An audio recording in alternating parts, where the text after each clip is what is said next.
Hello, fifth graders. Welcome to today's live lesson where we are continuing to talk about writing fantasy fiction. This really is a continuation of our lesson from earlier this week where we are continuing to collect ideas, where we are really trying to develop a story with depth, significance, and believability. And for today, please make sure you have your writer's workshop notebook and a writing utensil. We will be having a very short meeting today where we're remembering what makes a story great and really thinking about all of the other fantasy fiction books that you've read in the past and that partnered with moments in your own life. How can we really create a great story? So, today, our teaching point is I can identify elements that make a great story. Ideally, after we take some notes today on all these aspects and kind of bring this into frame with our subgenres of fantasy fiction and the story arcs that exist within these subgenres, we're then going to start actually fleshing out these ideas that we've been thinking about. So, you are taking notes alongside with me, and remember that really you are going at your pace. If I am moving too quickly, you can always slow me down by pausing me. Okay, this is one of those benefits of distant learning, is that you can pause your teacher. Elements really that make a great story.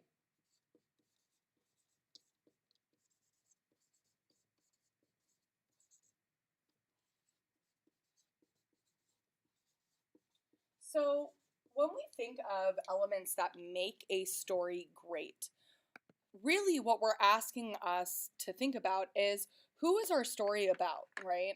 Many of us have started thinking about, well, who is the main person that we want to talk about in our story? Well, so to start, we need a strong, fully realized character. And really, not just any character, we need to think about the protagonist of our story. Our protagonists are often introduced immediately by talking about their strengths. What are they good at? And some of our favorite books don't just bring up strengths and flaws, but also what their hopes are, what their dreams are. What are they good at? What is a weakness of theirs, and what do they want in life?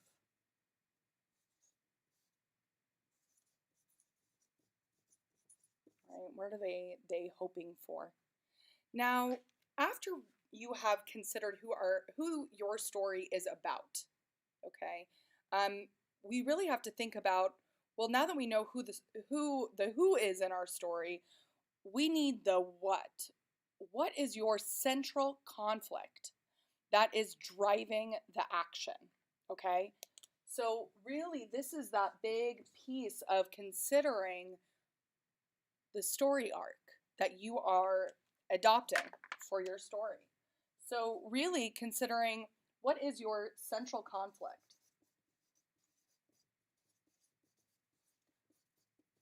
Many of us are drawn to great stories that have a really incredible conflict that really drives the progression of the book. So, it's not just the progression, but all the action, all of the meaty details that happen. And so this can really happen by the characters going on a journey or a quest.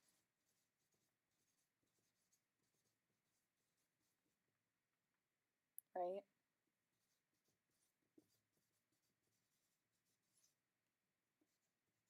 What are those other story arcs that we went over? Give me an I agree if you've talked about, kind of this good versus evil idea where they are defeating a villain.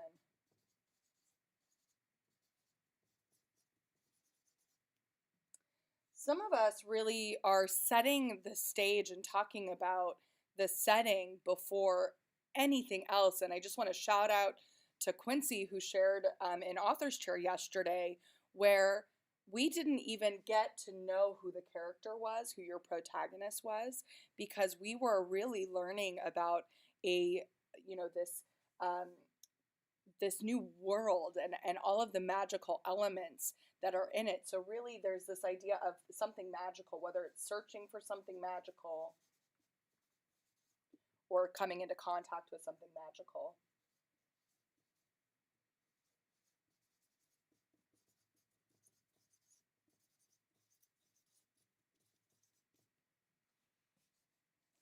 Another instance where we are considering what central conflict that's going to be driving your action in your writing is you might be overcoming an obstacle, your character.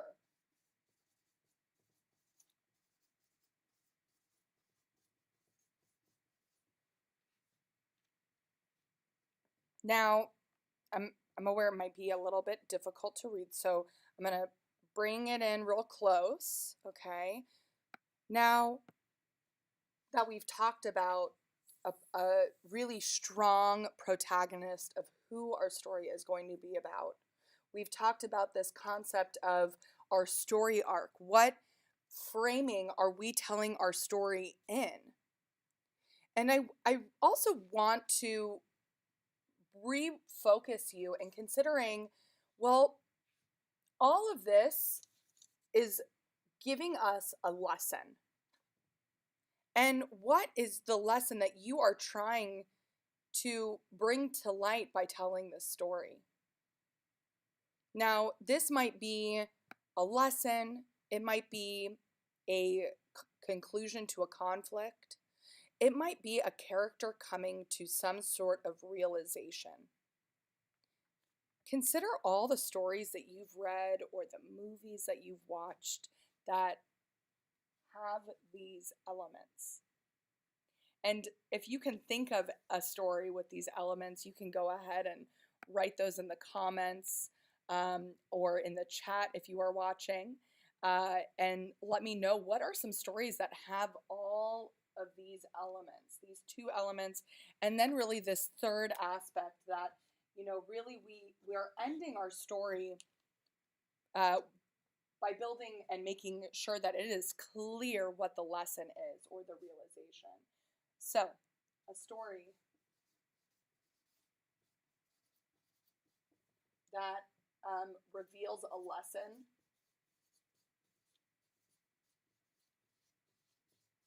conclusion, or realization.